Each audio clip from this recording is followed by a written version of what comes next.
Want to make this?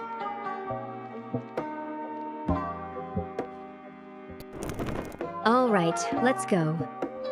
Start with a circle shape layer. Change the color to gradient.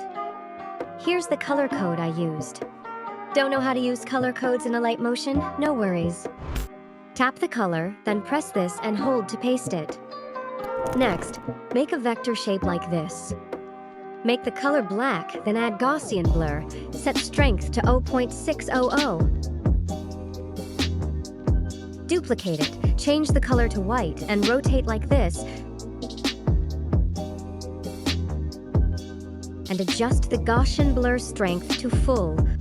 Now, duplicate the circle again, drag it to the top, and change the blending mode to mask.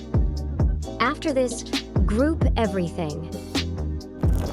Oh, and don't forget light direction matters.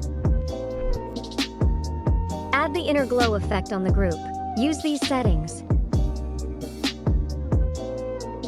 Now, add a small white circle, reduce its size, and blur it with Gaussian blur. And that's your 3D ball done. The video is longer than I planned, so for the next effect like this, I'll show it in the next tutorial.